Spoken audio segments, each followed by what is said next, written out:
sea, para mí travestirme ha estado siempre presente. O sea, desde niño me leía mi mamá cuentos en la cama y yo alucinaba que eran ciertos personajes de estos cuentos y con los elementos que tenía ahí, ¿no? Recostado, con la sábana, con la almohada, todos esos eran mis elementos y después ponte ir a inauguraciones de amigos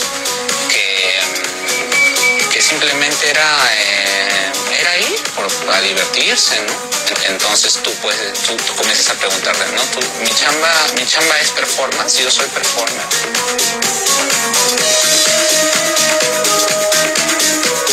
Mi cuerpo como soporte de mi trabajo artístico y el Museo Travesti son dos cosas que se retroalimentan. O sea, en un momento uno es necesario para el otro y después hay como inversiones.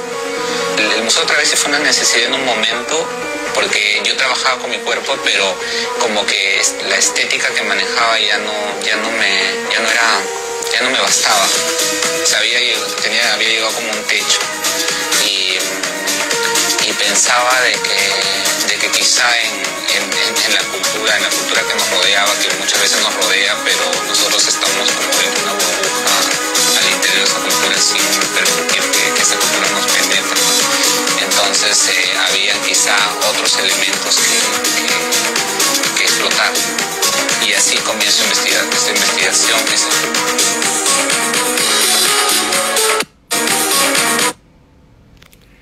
Hola, ¿qué tal? Buenas noches. Gracias por estar acá acompañándome. Hola, Janina, Acuarela, Laura, Graciela, Flavia, Adri. ¿Qué tal? Bueno, para los que se conectan por primera vez, mi nombre es Evelyn Márquez, soy curadora, soy gestora cultural, dirijo este proyecto que es Temporada de Relámpagos. Nos juntamos todos los martes también acá a hablar sobre arte contemporáneo. Hoy voy a hablar de un proyecto muy especial. Si alguno de ustedes lo conoce, no deje de comentármelo. Si vieron alguna vez estas obras en vivo o si conocen a este personaje tan increíble del que vamos a hablar hoy, coméntenme en el chat. Esta persona que estábamos viendo recién en el video, comentando un poquito acerca de su proyecto, es Giuseppe Campuzano. Giuseppe Campuzano fue de todo. Filósofa, historiadora, artista, drag queens, infinidad de materias abarcó. De Perú, originaria de Perú, creó este proyecto del que vamos a hablar hoy, que es el Museo Travesti del Perú. En el año 2004 aproximadamente, o por lo menos ese fue el momento en que por primera vez empieza a exhibirlo públicamente. Recolectando objetos, imágenes, textos, recortes de diarios, documentos, obras de arte. Y como él comentaba en este video, el museo está a medio camino entre la performance y la investigación histórica, porque propone una revisión crítica de la historia de Perú, de las grandes enciclopedias, ¿no? Y de los grandes museos, desde la perspectiva de una identidad ficticia, que es un personaje que Campuzano va a llamar como el andrógino indígena o el travesti mestizo, ¿no? Y ahí él busca como colocar los cuerpos trans y andróginos como actores y como sujetos políticos centrales para cualquier construcción de la historia. Y vamos a ir viendo algunas de estas imágenes. Instala en el ámbito público de la institución artística, ¿no? Porque él va a usar el nombre de museo. Las narrativas del cuerpo transgénero y apunta a construir una nueva comunidad política, un nuevo proyecto fundador peruano, ¿no? Y su primera intervención, su primera aparición va a ser en un museo temático de Miraflores, un museo que se llama Museo de Sitio de la Batalla de Miraflores. Es una galería municipal especializada en la guerra del Pacífico, pero que también tiene unas salas dedicadas al arte contemporáneo, y Giuseppe va a intervenir todo, no solamente esta sala, sino que también se va a meter un poquito en lo que fue la colección. Y el nombre de esta primera exposición fue Certamen, el otro sitio, Proyecto para un museo travesti. El título era una especie de juego de palabras entre combates militares y concursos de belleza. Y cuenta que cuando comenzó con este proyecto, su idea original es que fuera un proyecto plástico, ¿no? Vinculado a las artes visuales, porque se dedicaba a la performance o también exhibía el registro en video o en fotos de las performances que hacía, escribía mucho también. Pero después resultó que eso se fue complejizando muchísimo porque mientras hacía la investigación para su obra personal, empezó a encontrar documentos, archivos policiales, médicos, gubernamentales y mucho otro material que decidió ir incorporando a las que eran sus intervenciones originales. Entonces este primer museo travesti se compuso de fotocopias, de artesanías, de pinturas, de objetos vinculados a la cultura travesti, y que generaban un contrapunto muy fuerte entre la idea de el héroe nacional, bien masculino, y documentos de identidades trans, representaciones históricas del travestismo, ropas coloridas que de alguna manera ridiculizaban la masculinidad exacerbada expuesta en este museo, ¿no? donde hizo su primera aparición pública. Y cuestionando siempre las representaciones patriarcales en las narrativas fundantes del Estado-Nación, ¿no? Eso se da en todos nuestros países, no es algo que sea privativo del Perú. Lo sabemos que pasa en todas nuestras historias, también llevarlo siempre como para el lado europeo y olvidarnos de todo lo que pasó antes. Entonces, a partir de ese momento, el Museo Travesti siempre fue itinerando. Se convirtió en un museo nómade, nunca tuvo una sede fija, y es coherente el concepto de este museo descentrado, itinerante, como un no espacio, lo planteaba, así como ver el travestismo como una no identidad, ¿no? Aunque, bueno, esta es una segunda aparición pública en el centro de Lima. Es una especie de kiosco de revistas que arma en un parque estacionamiento del Mali. El Mali es el Museo de Arte de Lima, es la institución más importante artística dentro del Perú. Y eso de este kiosco con este nombre, este cartel tipo pasacalle, que para mí como que esta tipografía remite mucho a museo jesuita, ¿no? Por ejemplo, es como una tipografía muy antigua, virreinal, que él elige en vez de hacer algo más moderno de los años 2000. Y bueno, tenía todos estos colores, rosas, naranjas, como muy llamativos, que hacía que la gente se acerque a curiosear a ver de qué se trataba todo esto. Y después fui itinerando por distintos lugares, por ferias, por plazas, por congresos universitarios. Fue llevándolo mientras, además, su colección iba creciendo cada vez más, la fue llevando por distintos lugares. Y es una propuesta muy compleja. Les voy a mostrar una de las puestas. Tuvo muchas puestas en los últimos años. Esta es una que, si no me equivoco, es en Bélgica, pero esa es muy, muy reciente. Entonces toda su propuesta va desde armar el montaje, el espacio museográfico. En general, esta línea roja que ven es una línea de tiempo. Bueno, bienvenidos a todos los que se siguen sumando. María Elena, Laura, Angie. Es como una línea de tiempo que va desde lo más atrás que pudo rastrear, desde épocas antes de Cristo hasta la actualidad en la que estaba trabajando, ¿no? Y ahí es como que va mechando con textos, documentos, piezas artísticas, evidencias de la cultura travesti en la historia del Perú.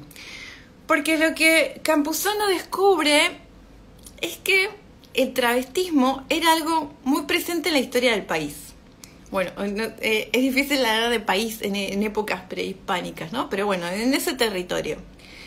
Ya sea por cuestiones rituales, por cuestiones sexuales o lo que fuera, no era para nada infrecuente que en la época prehispánica, entre las comunidades originarias, que vivían ahí, la gente se travestía, tanto de un género como del otro, no era como algo privativo. Acá Valentina dice incluso aquellos dioses que poseían esa ambigüedad. Claro, totalmente, todas las divinidades tenían atributos de los distintos géneros mezclados entre sí, tal cual. Eso aparece muchísimo en la vestimenta que tenían estos dioses.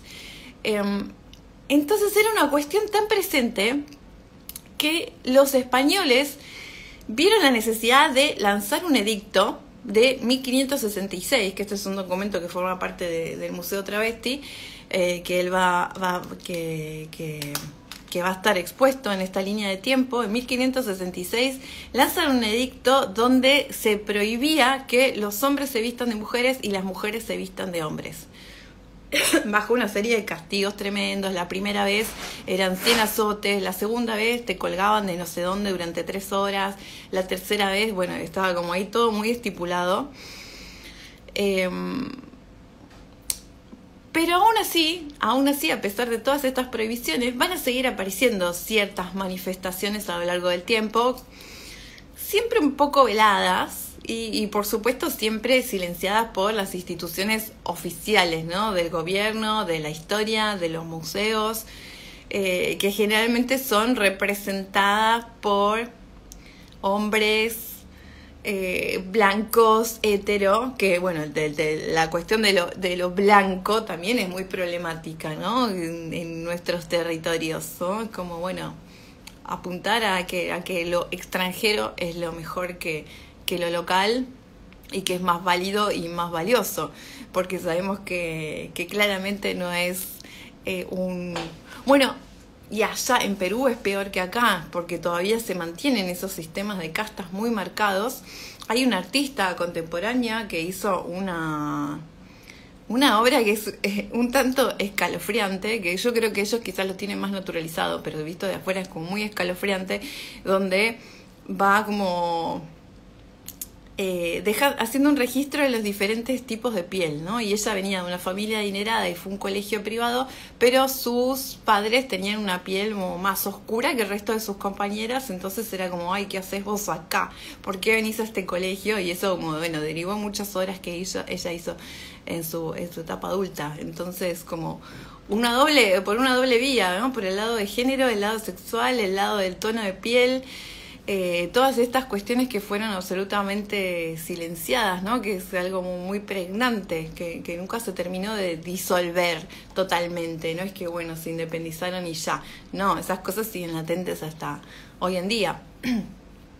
Y bueno, además de los documentos expuestos, Campuzano también dialoga con las travestis de otras épocas, ¿no? A través de la performance, la corporalidad, el vestuario.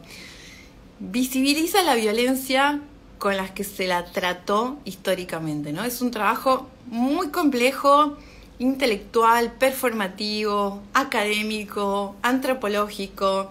Era un intelectual, netamente era un intelectual que pudo como involucrarse y nutrirse de muchísimas disciplinas. Y cuando inauguró el Museo Travesti dijo, acudimos a la conmemoración de uno de los hitos más escandalosos, el testimonio de la resistencia cultural en la historia andina. Ahora yo les voy a mostrar algunas de estas instancias que fue armando de una forma muy prolija. Por ejemplo, con la data, ¿no? No todos los objetos son originales, en general hacía copias, ¿no? Porque no iba a exponer un objeto antropológico del año 600 en una plaza. Entonces, en general, los objetos que vemos suelen ser copias, falsificaciones, copias de exposición. Acá aparece como réplica. En la ficha técnica aparece como réplica. Y bueno, le pone, es bastante curioso, ¿no? Que use el término museo.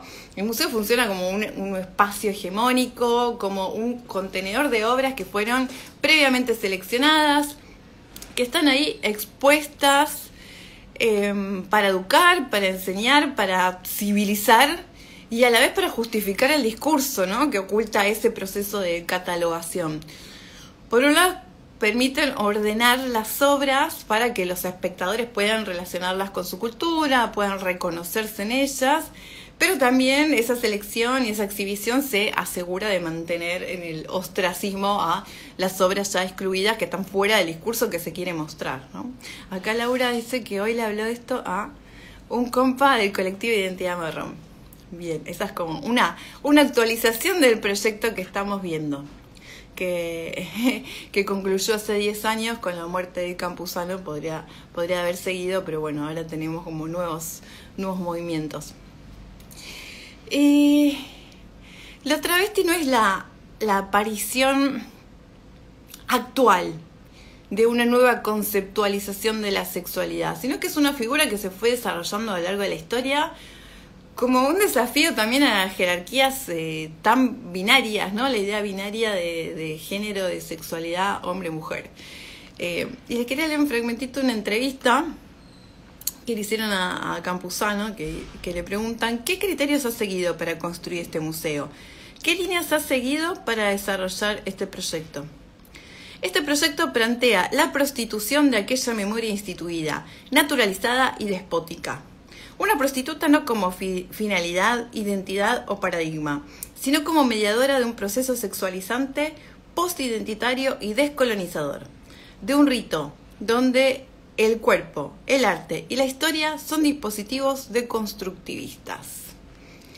Bueno, entonces este museo empieza a crecer cada vez más, va planteando diferentes formas de construir la historia, ¿no? Y lo interesante es que lo hace apropiándose del el mecanismo museístico, pero va a convertir al chamán o al indígena andrógino, habla mucho del andrógino, al mestizo travesti, esta expresión que usa tan a menudo, en fuentes de estudio y por ende también en sujetos de conocimiento válido, ¿no? No como anormales o pervertidos. Desde la represión de las diversas instancias de poder, de la policía, de la medicina, de los gobiernos, etcétera, en general el argumento siempre fue considerar lo travestido o lo travesti como una desviación sexual porque atenta contra el orden político y social predeterminado y por ende es criminalizado. Tengo entendido que en 1905 fue un médico que publicó varios libros de medicina, que fue la primera persona, Hirschfeld, que fue la primera persona que distinguió en sus libros de medicina entre el travesti y el homosexual. Pero en los dos casos se trataba como un problema médico que había que ser resuelto de alguna manera con medicación, con algún tipo de cosas. Entonces, esta relectura de una historia sexual colonizada se hizo tomando elementos de diversas disciplinas artísticas. Sacó de todas partes Giuseppe, de danzas populares, de la literatura, de la antropología, de la prensa. Era una persona muy, muy, muy culta. Y con esto construyó este proyecto estético y político que también tuvo diversas formas, ¿no? No solamente era esta investigación, también hacía performance, hacía bailes, daba conferencias y también publicó libros al respecto. Hay un libro hermosísimo que me encantaría tener en algún momento en papel. Y bueno, va rastreando estas imágenes, por ejemplo, ¿no? Que ya no son tan antiguas, de hombres disfrazados de cholas, en un montón de escenas diferentes, rituales, festividades, como algo bastante frecuente, y construye un discurso acerca del travestismo en Perú, pero construido de sus protagonistas, ¿no? Siendo ella una más.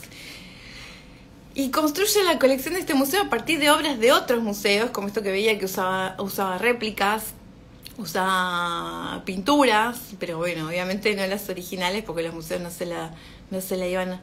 Me perdí con el nombre del autor. Se llama Giuseppe del proyecto, ¿no? No esta imagen que estamos viendo. Se llama Giuseppe Campuzano. Este es el nombre de el artista, la artista, le artiste, como queramos definirlo. Giuseppe Campuzano se llama. Y va a trabajar también con obras falsificadas, ¿no? Porque en algunos casos hay unos vacíos tan grandes en la historia, unos silencios tan violentos que, bueno, donde no hay material hay que crearlo. Entonces también es como cuando estás ahí viéndolo, a veces como no sabes muy bien. No sé, a mí me generó esa duda. Bueno, ¿esto es real? ¿Esto es ficción? ¿Qué es lo que estamos viendo? Y bueno, está un poco ese chiste. Uno de los elementos que forman parte de estos materiales travestis exhibidos es el que había mostrado al principio. Este dibujo, que es como pasar al plano una imagen que recubre una botella moche entre el siglo V y el siglo VI, está exhibido en un museo importante de Lima y muestra como una especie de seres alados que se están acercando para darle una bebida, no sé qué tipo de sustancia, a una pareja que está en pleno acto sexual. Y el que está pintado de fucsia, esta es una intervención de Campuzano, ¿no? Como para remarcar que está pintado de fucsia en medio de este acto sexual es un ser andrógino. Entonces como lo remarca bien para que tomemos conciencia, ¿no? La museografía se arma con estas líneas de tiempo y gigantografías. Son fotografías o dibujos donde él selecciona algunos detalles que encuentra como reveladores y los aumenta, ¿no? Es como que les hace un zoom para que notemos la presencia de estas personas formando parte de escenas mayores, ¿no? Que estaban ahí presentes, aunque la historia los niegue, estaban ahí. Y bueno, vamos a ver algunas de... esta foto es extraordinaria, una foto del siglo XIX que encontró revisando archivos. Y es como, bueno, bastante choqueante. Como todo lo negado, de repente con la cámara fotográfica empieza a hacerse más visible todavía.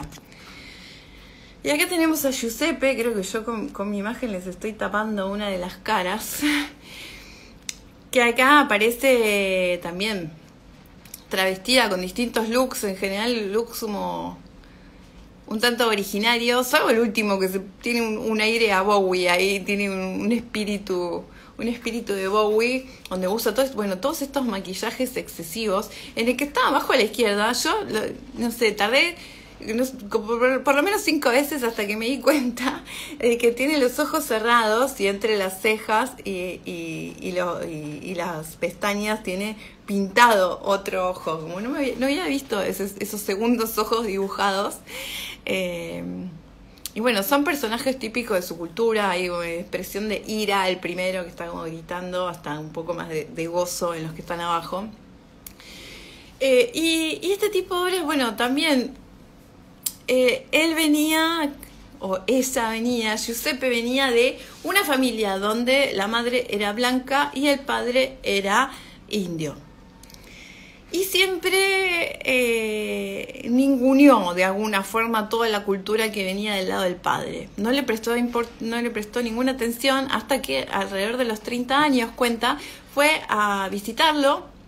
Creo que los padres ya estaban separados. Fue a visitar al padre a un pueblo en el que vivía, más aislado, dentro de una comunidad originaria. Y por primera vez ahí se sintió partícipe de una serie de rituales, de historias que conoció, leyendas, etcétera. Por primera vez ahí se empezó a implicar con esa parte histórica de su país, que todos nuestros países la tienen negada y que la información que tenemos es como a cuentagotas, y vamos al colegio y nos cuentan sobre los reyes europeos y sabemos todo sobre las guerras europeas y no sabemos nada de las culturas originarias, ¿no? Ahí es como que ahí él hizo un clic en una edad ya bastante avanzada, pero mejor tarde que nunca, y ahí empezó a darse cuenta del valor que tenían estas tradiciones y que él tenía también en su propia sangre, y que de alguna forma es como que venía negando hasta ese momento. Y te quiero mostrar algunas más de sus intervenciones personales, artísticas. Ese es un documento de identidad. La pieza en sí él la llama Natura Incertus, y es una de las obras del museo hechas por Giuseppe. Es su DNI modificado, color rosado, porque el peruano es color celeste. Y acá empieza como a cuestionar desde dónde viene el reconocimiento de la identidad, ¿no? El documento como un objeto para existir ante un Estado. Entonces mantiene todos sus nombres, que se llama Franz Giuseppe Campuzano, mantiene su número real de identidad, datos oficiales, ¿no? Datos oficiales, pero cambia muchos otros elementos, como este fucsia furioso y esta foto totalmente travesti. No es la única versión, hay un par de versiones distintas, pero acá como luqueadísima para la foto, algo que sería como imposible, no te deja ni siquiera ponerte los anteojos en esta serie ahí mirando, ni hablar una foto así como luqueadísima y travestida. Entonces, bueno, busca superar en la vida cotidiana el hecho de que un Estado tenga o no que reconocerte como persona, ¿no? Y presentarse como decía en este fragmentito de la entrevista que les leía antes, como post-identitaria, ¿no? Porque trascienden los márgenes estables y nacionales. El sujeto travesti aparece como una individualidad que está en continua construcción de su identidad. No hay ninguna identidad cerrada, rompe con el binarismo identitario de la sexualidad a través de la construcción y la destrucción de la propia identidad. No querer cerrarlo ni aferrarse a nada, que es algo también lo que hacía en su vida cotidiana. Yo encontré una entrevista en la tele, como un documental, muy noventoso, como si fuera un documental, las travestis de Lima, y estaba como entrevistada con un par de personas más, y como el periodista como se sorprendía que en su vida cotidiana, estas personas que había entrevistado, que eran 3, bueno, en su vida cotidiana se vestían de chicos, de hombres, tenían barba, etcétera, y después de repente como una identidad diferente cada noche, porque ni siquiera es que tenían que tener el mismo look todos los días, se ponían el look que querían, tenían infinidad de recursos. Entonces eso, no cerrar ni siquiera el concepto de identidad.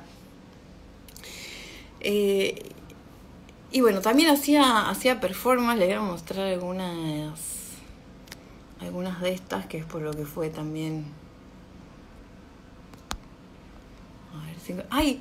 Esta imagen me encanta, es como un exvoto. ¿Vieron los exvotos donde uno agradece estas placas que se dejan en las iglesias, en las capillas, donde uno agradece por algo?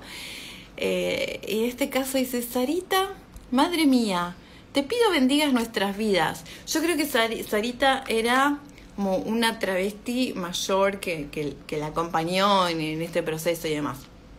Sarita, madre mía, te pido, bendigas nuestras vidas, sones a los enfermos, des trabajo al que busca, esperanza al preso. Gracias por el museo concedido, tu devota Giuseppe Campuzano. No, me pareció hermoso, gracias por el museo concedido. En vez de por el deseo, es como muy arty esta declaración, me encantó. Y esta también formaba parte de las intervenciones que hacía. Y esta probablemente sea una de sus performances más famosas, que se llamó La Virgen de las Huacas o La Virgen del Dolor. La Virgen Dolorosa es una de las más conocidas de Lima, que se hizo hacer este traje extraordinario, que en la ficha técnica aparece el nombre de la costurera que lo diseñó, que es una locura total. Porque la presencia de la religiosidad es muy importante también, ¿no? En estas obras. A través de las fotografías y estos registros de performance aparece varias veces como si fuera una religión marica apócrifa que va rearmando el repertorio iconográfico católico, se nutre de ese repertorio para que los reconozcamos a muy simple vista, pero también lo mezcla con el imaginario de estos indígenas perseguidos, ¿no? Por tener sus propias religiones, sus propias tradiciones, sus propios dioses y demás. Esta la hizo en el año 2007. Es una playa en el sur de Lima, es un lugar que se llama Morro Solar. Tengo una imagen que se ve completa, pero es como muy alargada.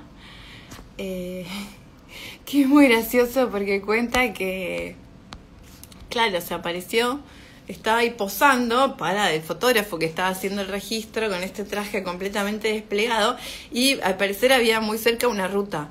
Entonces la gente, cuenta que la gente veía como esta imagen así de la Virgen y paraban y se acercaban porque no sé, que pensaban que estaban alucinando, no entendían bien qué estaba pasando y decían, no, se acercaban, veían que era un marica y se iban de vuelta. Como les pinchaba ahí la ilusión de haberse encontrado con la Virgen. Encima, claro, en esta imagen con el río, las brumas, los cerros de fondo, daba perfectamente como para una visión por el estilo. Es como él llama una teatralización maricona del poder.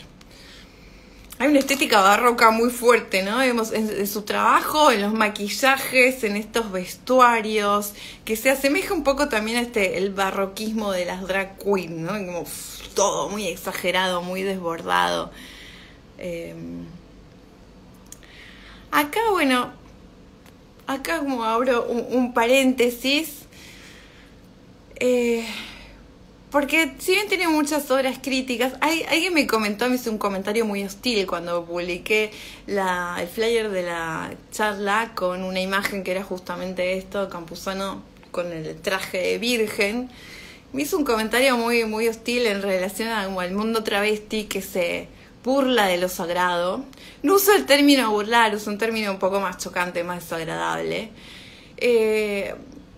Y yo acá me permito dudarlo, no estoy tan segura de eso, porque, claro, bueno, hay muchas referencias a la censura, ¿no? De no solamente la religión católica, todas las religiones monoteístas como que atentan permanentemente contra cualquier tipo de diversidad dentro de los géneros tradicionales. Eso ya sí, lo sabemos de por sí.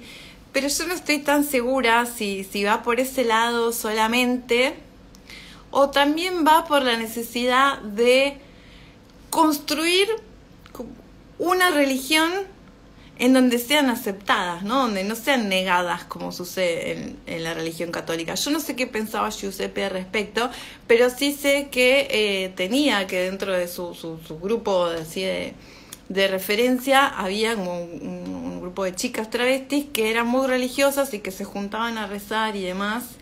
Entonces como me parece muy absurdo decir, bueno, no, porque son travestis, no creen en Dios, como no, por ahí es como pasa más por el deseo de encontrar un Dios que te represente y que te cuide y que no te niegue como supuestamente hace el Dios católico, ¿no? Entonces, ahí me queda la duda. Yo creo que hay una cierta ambigüedad en ese sentido.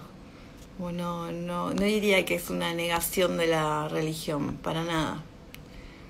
Este es el traje, como lo exhibía en las muestras, más allá de la performance, ¿no? Estaba el registro de la performance, pero también se exhibía este traje extraordinario que se ve pesadísimo. Y quería mostrarle este cartel que es buenísimo. Los ángeles arcabuceros aparecen mucho en este itinerario y esta frase que está en el ploteo de texto de la muestra, toda peronidad es un travestismo, es una frase muy común en el trabajo de Giuseppe, o en su discurso, ¿no? La decía mucho tiempo, ¿no? Toda peronidad es un travestismo, ¿no? También esto de querer fingir, querer ponerte en lugar de algo que no sos porque se supone que es más valioso que lo que sí sos, ¿no? Esta cuestión de compararse permanentemente con el mundo europeo. Entonces buscaba como reinterpretar la historia desde una mirada descentrada. No es que buscara integrar a las minorías en los relatos dominantes históricos, sino mostrar lo ficcional que era esta historia escrita con el lugar privilegiado del hombre heterosexual blanco. Hasta dónde es real, o sea, lo que leemos como historia, si está dejando de lado y silenciando muchísimas otras vertientes. Así que va a vandalizar la historia clásica. Este es un traje ritual. Acá dice Valentina, en cuanto al comentario, incluso la religión comienza a expandirse bajo la idea de la aceptación y luego se fue desdibujando. Bueno, vamos, sí. Y ahora podríamos decir que está como abriéndose un poquito a la aceptación de vuelta, no sé, porque están perdiendo adeptos, entonces bueno, hay cosas que hay que regular. Él trabajó mucho, el curador Miguel López, que es peruano también, trabajó mucho con Giuseppe en vida, hicieron proyectos juntos y después escribió muchos artículos en relación al proyecto del Museo Travesti de Perú. Y algo que me encantaba es que dice López que es una especie de reescritura punk que crea sus propios imaginarios para los que no pueden reconocerse en las taxonomías existentes. O sea, está todo el tiempo cuestionando los límites fijos, ¿no? Establecidos entre los géneros. Me encanta, mira, estas plataformas, la ficha técnica aparece como objet trouvé, objeto encontrado. ¿Dónde te encontrás estas plataformas? Bueno, me encanta. Y arriba está el que mostraba antes de el expoto. Gracias por el museo concedido. Me encanta esa frase, me parece buenísima. Y bueno, habla del cuerpo trans como un cuerpo cuya naturaleza es la incertidumbre, ¿no? Con procesos de mutación, de desidentificación, donde un cuerpo puede venir en otro. Inclusive en el mismo día. No es que tiene que pasar por una cuestión farmacológica o de cirugía. No es necesario, ni siquiera es necesario eso. En el mismo día podés pasar por distintos niveles de identificación. Y bueno, Campuzano, les contaba, murió en el año 2013 muy joven, tenía 40, no sé si había llegado a cumplir los 44 años, tenía una enfermedad degenerativa bastante importante que en el último tiempo incluso le impidió caminar, tenía que moverse en sillas de ruedas. Y encontré un video que me impresionó muchísimo. La gente, no era un funeral, no hicieron un funeral, lo llevaban directo al cementerio, pero bueno, la gente en la puerta de su casa cantando, la típica, ¿no? Que uno dice, bueno, en mi funeral quiero que haya fiesta. Bueno, era así, era esa onda. Toda la gente cantando esta canción de ¿a quién le importa? Que yo lo conozco por Thalía, pero tengo entendido que hay una versión anterior. ¿A quién le importa lo que yo haga? ¿A quién le importa lo que yo diga? Bueno, todo el mundo cantando ahí después de que había muerto, fue muy, muy impresionante.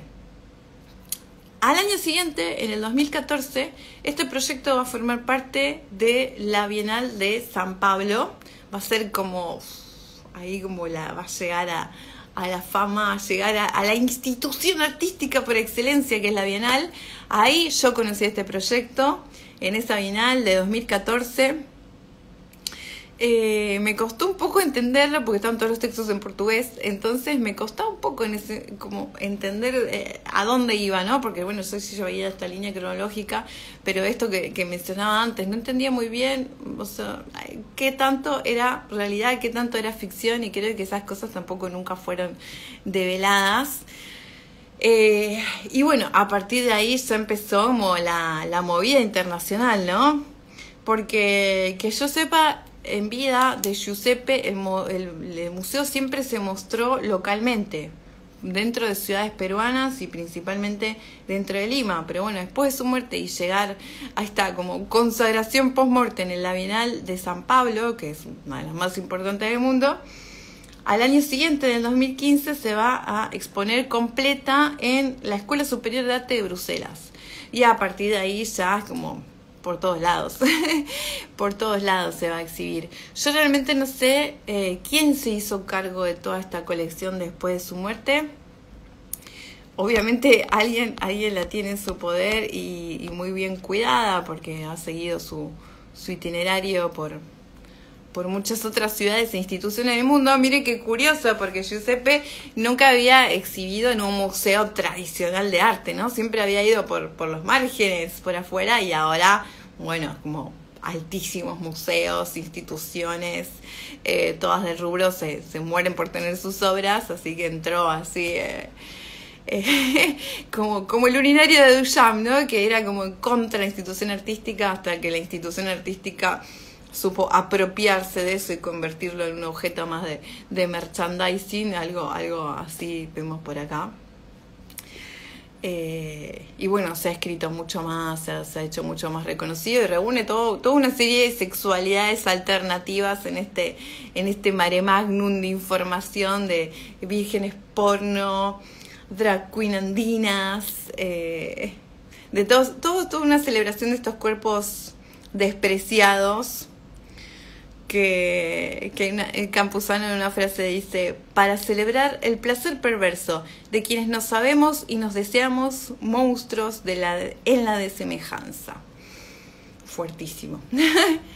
Bueno, con esta frase voy a cerrar esta historia.